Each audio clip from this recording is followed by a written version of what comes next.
Bonjour à toutes et à tous. Dans les deux premières vidéos qui traitent les schémas de liaison à la Terre, on a vu les régimes de neutres Tt et Tn. Dans cette vidéo, on va aborder le régime de neutre It qui se compose des sujets suivants. 1. Installation saine. 2.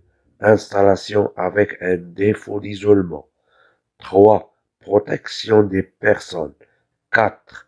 Calcul du courant de défaut et de la tension de contact. 5. Vérification des conditions de déclenchement en régime IT. 6. Mise en œuvre du régime IT. Le régime de neutre IT est caractérisé par les masses des récepteurs sont reliées à la Terre et le neutre du transformateur HTBT est isolé de la Terre et relié à la Terre à travers une impédance, comme le montre le schéma suivant. Ainsi, deux cas de figure se présentent. 1. Si le neutre est isolé de la Terre, en fonctionnement normal, le réseau est relié à la Terre par l'impédance de fuite du réseau. C'est le schéma IT dit un neutre isolé. 2. Pour bien fixer le potentiel d'un réseau en IT par rapport à la Terre, il est conseillé, surtout s'il est court, de placer une impédance de l'ordre de 1500 ohms entre le neutre du transformateur et la Terre. C'est le schéma IT dit un neutre impédant. Maintenant, on va voir les différentes situations rencontrées pour ce schéma de liaison à la Terre. 1. Installation saine. Le courant quitte le transformateur par les trois phases et traverse les récepteurs et rejoint le neutre du transformateur sans enregistrer aucun défaut sur le réseau. 2. Installation avec un défaut d'isolement sur la phase 3. Cas du régime de neutre impédant. Un courant de défaut quitte le transformateur par la phase 3, traverse le récepteur et rejoint le neutre du transformateur par la Terre. Au passage, il traverse la résistance de Terre où sont reliées les masses et la résistance de Terre où est relié le neutre ainsi que l'impédance de limitation. Cas du régime de neutre isolé. Un courant de défaut quitte le transformateur par la phase 3, traverse le récepteur et rejoint le neutre du transformateur par la Terre. Au passage, il traverse la résistance de Terre où sont reliées les masses et l'impédance de fuite du réseau. 3. Protection des personnes.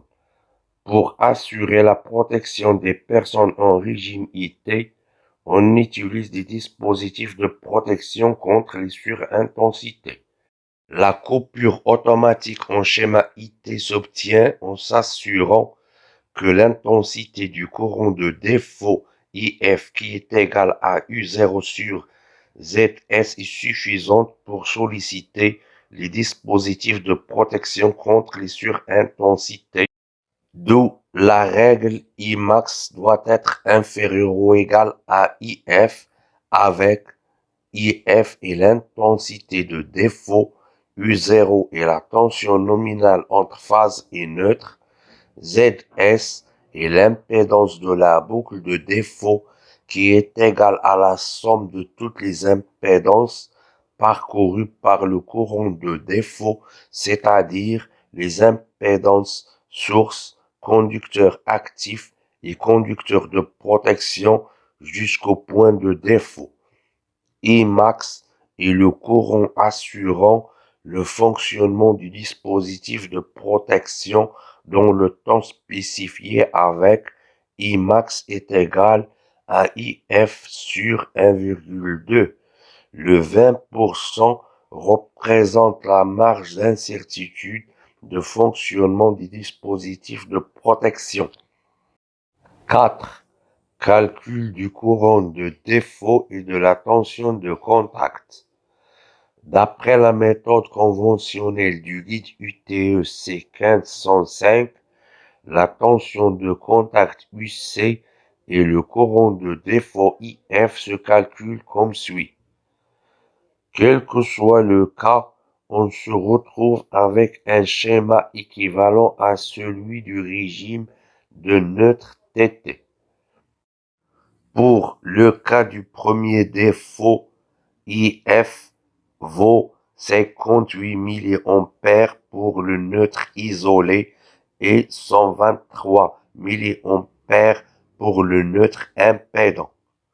Ces courants génèrent respectivement des tensions de contact de 1,16 V et 2,46 V.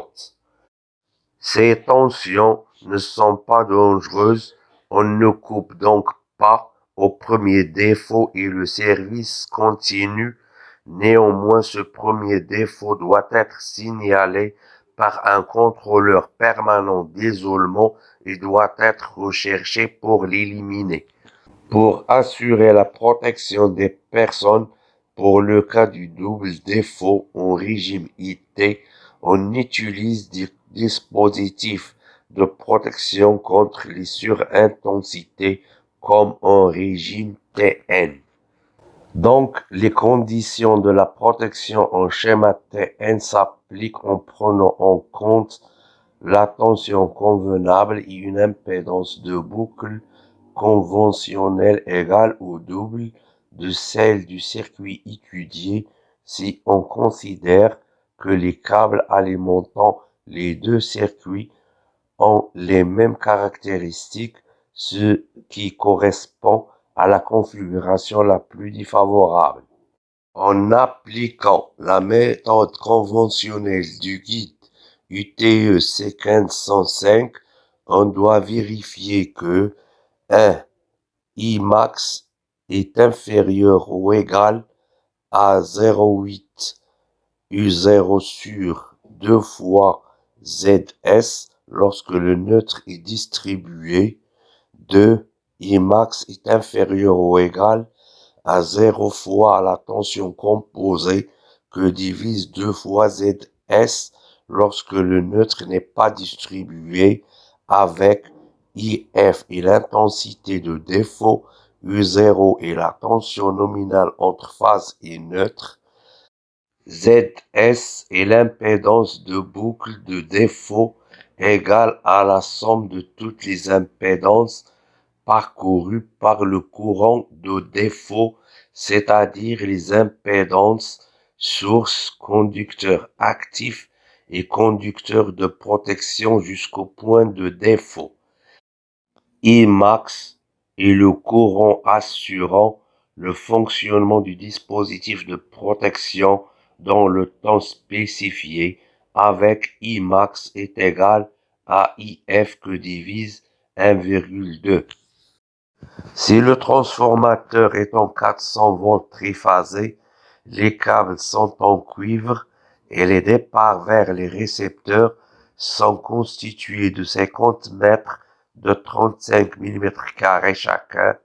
On aura ZF est égal à 2 fois Z défaut 1, qui est égal à 2 fois la résistance du conducteur de la phase plus la résistance du conducteur de protection, qui est égale à 128,6 mA, d'où le courant de défaut égal à 2478 ampères. Le calibre du disjoncteur de protection sera prix inférieur à la valeur de IF et coupera sur le circuit en défaut dans le temps imparti par l'intermédiaire de ces déclencheurs magnétothermiques sans avoir recours à une protection différentielle. Le temps de coupure doit être inférieur à 400 millisecondes, comme le montre le tableau de la norme NFC 1500 suivant.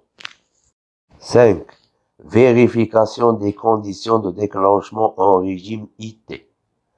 Toutefois, IF diminue lorsque la longueur de la ligne installée en aval du disjoncteur augmente. Il faut donc vérifier les conditions de déclenchement pour ce cas de figure. Pour répondre à cette situation, le guide UTE C1505 indique dans les tableaux DE à DK les longueurs de canalisation protégées contre les contacts indirects déterminées suivant la méthode de calcul conventionnelle compte tenu des facteurs de correction du tableau DD. Devant l'impossibilité pratique de vérifier chaque configuration de double défaut, les calculs sont menés en supposant une répartition identique de la tension entre chacun des deux circuits en défaut. Le conducteur de protection doit être à proximité immédiate des conducteurs actifs du circuit. Dans le cas contraire, la vérification ne peut se faire que par des mesures effectuées une fois l'installation terminée.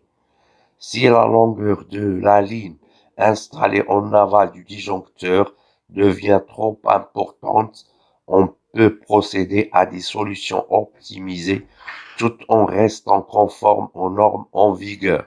Ces pistes d'optimisation seront détaillées dans le module de formation Caneco BT Perfectionnement Calcul. 6. Mise en œuvre du régime IT. La mise en œuvre d'un régime IT nécessite l'installation d'un contrôleur permanent d'isolement qui doit signaler le premier défaut. Un seuil d'alarme de 500 ohms est préconisé par la norme NFC 1500. La recherche et la localisation du premier défaut par une équipe compétente du service entretien. La protection contre les surtensions à fréquence industrielle par l'installation d'un limiteur de surtension.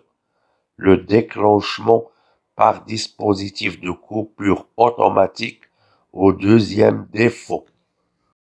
7. Conditions préalables. Ces conditions sont résumées dans le tableau F54 et repérées sur la figure F55.